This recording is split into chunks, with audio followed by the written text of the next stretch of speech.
prophète sallallahu alayhi wa sallam a dit, Ya'juj et Ma'juj, Gog et Magog creusent certes tous les jours. Ils creusent tous les jours. Jusqu'à ce que, lorsqu'ils sont sur le point de voir les rayons du soleil, leur chef leur dit, partons, nous creuserons demain. C'est-à-dire, on continuera demain. Mais Allah leur rend la barrière encore plus solide qu'elle ne l'était. Vous suivez? Puis lorsqu'ils arriveront à leur délai décrété et qu'Allah aura décidé de les envoyer aux gens, ils creuseront jusqu'à ce que, lorsqu'ils sont sur le point de voir les rayons du soleil, leur chef leur dise, partons, nous creuserons demain, Inch'Allah. Comme ils auront dit, Inch'Allah, ils y reviendront et la trouveront dans le même état que le jour où ils l'avaient laissée. Ils creuseront donc la barrière et sortiront vers les gens.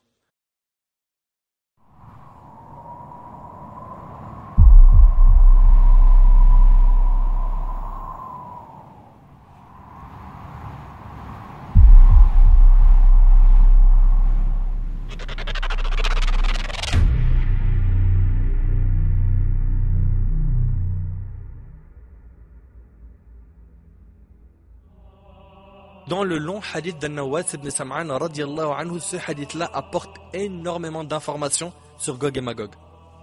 Ce hadith-là, il est rapporté par l'imam Muslim. Dans ce hadith, quand Isa alayhi salam va redescendre sur terre, Allah subhanahu wa ta'ala révélera à Isa, j'ai fait sortir mes serviteurs à moi qu'il n'ait donné à personne de combattre. Donc il va lui dire, personne n'a la capacité de combattre Gog et Magog. Allah Azza wa Jal va dire ça au prophète Isa. Abrite donc mes serviteurs, les croyants, sur le mont Tour, en Égypte, au mont Sinaï. Et Allah d'envoyer Gog et Magog, qui se précipiteront de chaque colline. Ils inonderont la terre.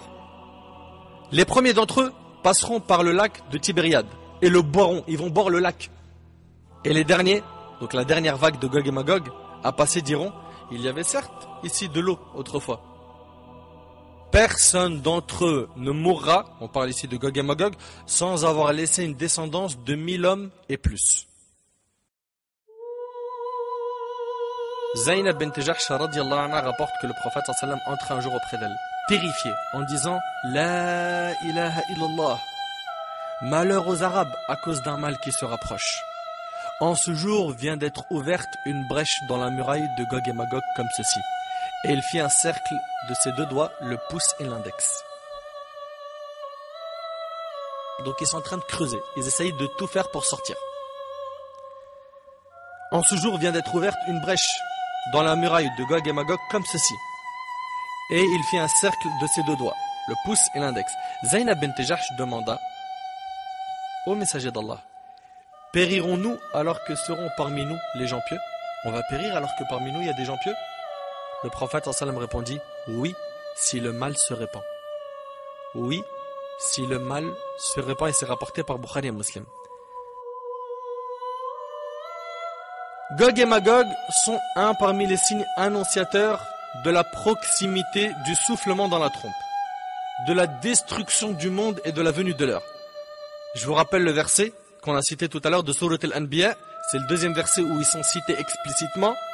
Allah tabaraka wa ta'ala a dit dans Surat al-Anbiya, Surat 21, versets 96 et 97, jusqu'à ce que soient relâchés Gog et Magog, et qu'ils se précipiteront de chaque colline. Donc on voit bien ici qu'ils vont être relâchés. C'est explicite dans le Coran. Jusqu'à ce que soient relâchés Gog et Magog, et qu'ils se précipiteront de chaque colline. C'est alors que la vraie promesse s'approchera. Imaginez-vous, ça fait combien de milliers d'années qu'ils sont enfermés, et que c'est des corrupteurs. Donc quand ils seront lâchés, ils vont mettre le chaos sur terre. C'est alors que la vraie promesse s'approchera, yani le jour du jugement. Tandis que les regards de ceux qui ont mécru se figent. Malheur à nous, nous y avons été inattentifs au jour du jugement. Bien plus, nous étions des injustes.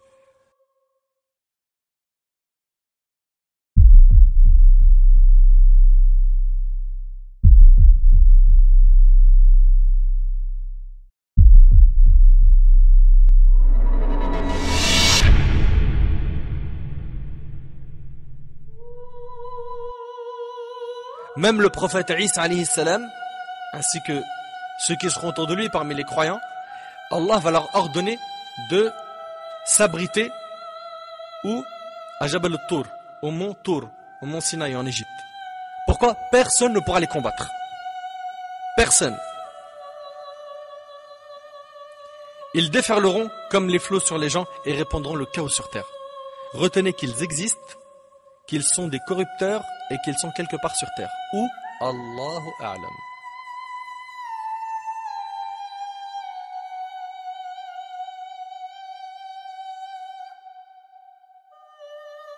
Personne ne pourra leur faire face à cause de leur très grand nombre. La preuve qu'ils sont extrêmement nombreux, c'est qu'après leur anéantissement, les musulmans nourriront leur feu qu'ils allumeront avec leurs armes, les armes de Gog et Magog, pendant 7 ans.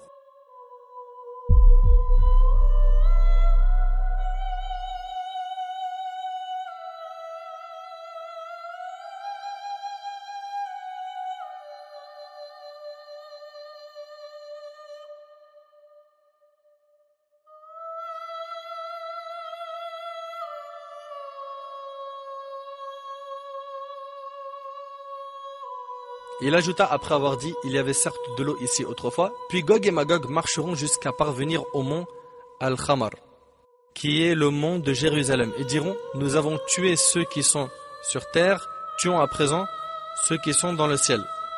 Ils décocheront alors leurs flèches vers le ciel, et Allah leur rendra leurs flèches maculées de sang. Abu Hurayra radiyallahu anhu rapporte que le prophète sallam a dit que lorsqu'ils se manifesteront aux gens, au Gog et Magog, ils assécheront les points d'eau. Les gens les fuiront et lanceront leurs flèches en direction du ciel, qui leur reviendront maculés de sang. Ils s'écrieront, nous avons dominé les habitants de la terre et nous avons vaincu ceux qui se trouvent au ciel, avec force et grandeur.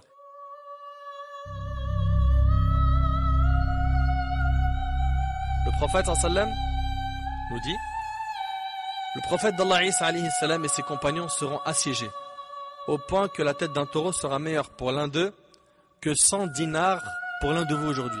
Isa invoquera alors Allah ainsi que ses compagnons. Ils vont invoquer Allah subhanahu wa ta'ala pour qu'il les débarrasse de ce fléau. Et Allah enverra contre eux des vers sur leur cou. Subhanallah. Personne ne peut les combattre parmi les humains. Et ils sont anéantis par quoi? Des vers.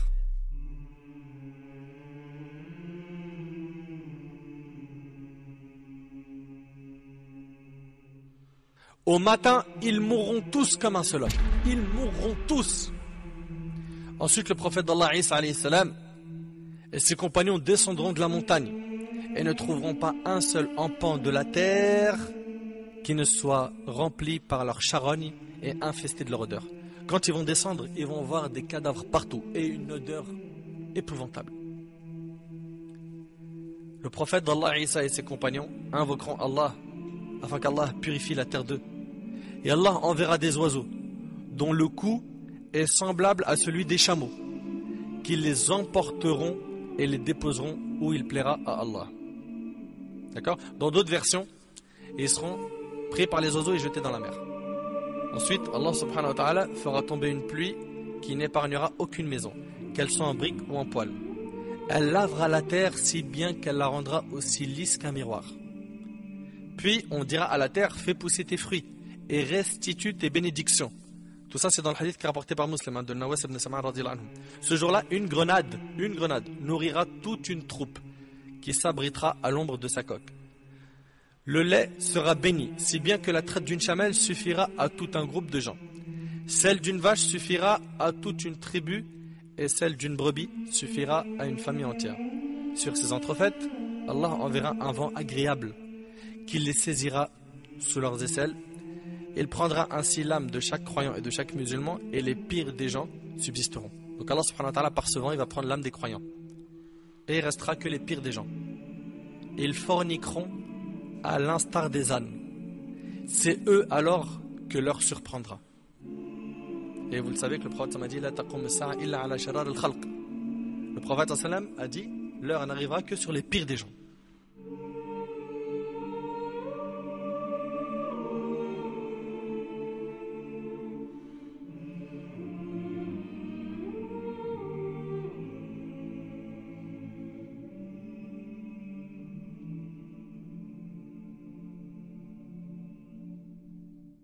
Subhanallah, regardez, c'est impressionnant.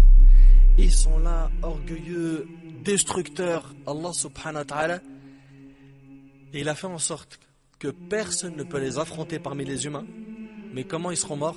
Par des vers. C'est alors qu'Allah enverra à eux des vers sur leur nuque qui les tueront. Puis le prophète sallallahu alayhi wa sallam a dit: par celui qui tient mon âme en sa main, les bêtes de la terre, en se nourrissant de leur chair, grossiront et rempliront leur pie de lait. D'après Abu Saïd al-Khudri radiyallahu anhu, le prophète sallallahu alayhi wa sallam a dit: Allah pureté à lui dira: ô Adam, et lui de répondre: me voici et heureux de te servir, le bien est entre tes mains. Donc Allah subhanahu wa ta'ala va dire à Adam: ô Adam, le prophète Adam, et lui de répondre: me voici et heureux de te servir, le bien est entre tes mains. Il dira, ça c'est Allah qui va dire à Adam: sors le convoi de l'enfer. Ils font partie de sa descendance. Il demandera: et qu'est-ce que le convoi de l'enfer? Allah lui répondra: de chaque millier, 999 qui eux iront où? En enfer. De chaque 1000 personnes, il y en aura 999 qui vont en enfer. De la descendance d'Adam. Le prophète alayhi salatu wassalam dit: c'est à ce moment que les enfants deviendront comme des vieillards aux cheveux blancs. Toute femme enceinte avortera de ce qu'elle portait, et tu verras les gens ivres alors qu'ils ne sont pas ivres. Mais le châtiment d'Allah est terrible. On demanda: et qui d'entre nous sera cette personne? Là les compagnons ils sont inquiets. Et qui d'entre nous sera cette personne? Le prophète sallallahu alayhi wa sallam a dit: réjouissez-vous, car il y aura de vous un homme et 999 parmi Gog et Magog. Alhamdulillah, un parmi nous et 999 de Gog et Magog. Beaucoup. Beaucoup. N'oubliez pas que chacun d'entre eux laissera 1000 enfants et plus. N'oubliez pas, on l'a dit tout à l'heure. Dans chaque 1000, il y a 999 de Gog et Magog. Et un seul de sa descendance. Puis le prophète sallallahu alayhi wa sallam a dit: par celui qui détient mon âme dans sa main, il jure, alayhi salatu wa sallam, j'ai l'espoir que vous représentiez le quart des gens du paradis. Allahu Akbar. Il dit: j'ai espoir que vous représentiez le quart des gens du paradis. Nous filme le takbir. Les compagnons ils ont dit Allahu Akbar. Il dit: j'ai l'espoir que vous représentiez le tiers des gens du paradis. Nous filme le takbir. Donc ils ont redit Allahu Akbar. Il dit: j'ai l'espoir que vous représentiez la moitié des gens du paradis. Et nous filme le takbir. Puis le prophète sallallahu alayhi wa sallam a dit: vous êtes comparés aux autres hommes, donc aux autres communautés, comme le poil noir sur la peau d'un taureau blanc, ou comme le poil blanc sur la peau d'un taureau noir, rapporté par Bukhari et Muslim. Soyez heureux de faire partie de cette communauté. Remerciez Allah subhanahu wa ta'ala d'être musulman. Wallahi, c'est une très très grande ni'ma. C'est le meilleur cadeau qu'Allah nous a donné. On est la 70e communauté. Il y a eu 69 communautés avant nous. Et on est la meilleure communauté et on représentera la moitié des gens du paradis. Selon Hakim ibn Muawiyah, selon son père, le prophète sallallahu alayhi wa sallam a dit: vous êtes venus après 70 communautés. Le prophète alayhi wa sallam a dit: vous êtes venus après 70 communautés. Mais vous êtes la meilleure et la plus noble auprès d'Allah. Rapporté par Ahmed al-Tirmidhi, Abu Daoud et d'autres.